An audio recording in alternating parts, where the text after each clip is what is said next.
اللہ کے نبی نے فرمایا جس شخص میں یہ تین باتیں ہوں گی وہ ایمان کا مزہ پا لے گا۔ ایک یہ کہ وہ شخص جسے اللہ اور اس کا رسول ان کے ماں سوا سے زیادہ عزیز ہوں۔ دوسرا یہ کہ جو کسی بندے سے محض اللہ ہی کے لیے محبت رکھے۔ اور تیسری بات یہ کہ جسے اللہ نے کفر سے نجات دی ہو، پھر دوبارہ کفر اختیار کرنے کو وہ ایسا برا سمجھے جیسا آگ میں گر جانے کو برا جانتا ہے۔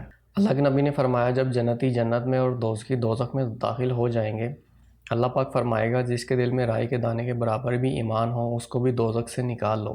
تب ایسے لوگ دوزخ سے نکال لیے جائیں گے اور وہ جل کر کوئلے کی طرح سیاہ ہو چکے ہوں گے۔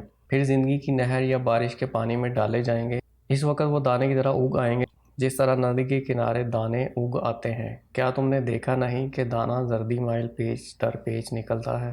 اللہ کے نبی نے فرمایا میں ایک وقت سو رہا تھا، میں نے خواب میں دیکھا کہ لوگ میرے سامنے پیش کیے جا رہے ہیں اور وہ کرتے پہنے ہوئے ہیں۔ کسی کا کرتا سینے تک ہے اور کسی کا اس سے نیچے ہے۔ پھر میرے سامنے عمر بن الخطاب لائے گئے، ان کے بدن پر جو کرتا تھا اسے وہ گھسیٹ رہے تھے، یعنی ان کا کرتا زمین تک تھا۔ صحابہ نے پوچھا یا رسول اللہ اس کی کیا تعبیر ہے؟ آپ نے فرمایا اس سے مراد دین ہے۔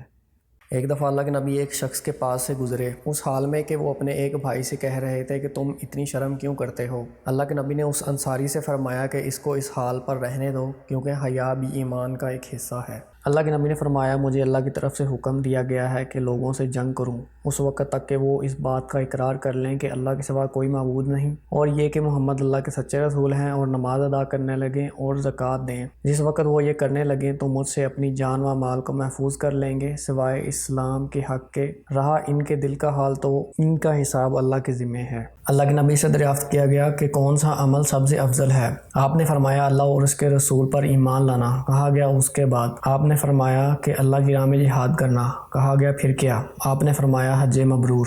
اللہ کے نبی نے چند لوگوں کو کچھ عطیہ دیا اور وہاں سعد موجود تھے۔ وہ کہتے ہیں کہ رسول اللہ نے ان میں سے ایک شخص کو کچھ نہ دیا، حالانکہ وہ مجھے ان میں سب سے زیادہ پسند تھا۔ میں نے کہا اللہ کے نبی آپ نے فلاں کو کچھ نہ دیا، حالانکہ میں اسے مومن گمان کرتا ہوں۔ آپ نے فرمایا مومن یا مسلمان؟ تھوڑی دیر چپ رہ کر پھر بات دہرانے لگا۔ آپ نے فرمایا اے سعد، باوجود یہ کہ ایک شخص مجھے زیادہ عزیز ہے، پھر بھی میں اسے نظر انداز کر کے کسی اور کو اس خوف کی وجہ سے یہ مال دے دیتا ہوں کہ وہ اپنی کمزوری کی وجہ سے اسلام سے پھر جائے اور اللہ اسے آگ میں اوندھا ڈال دے۔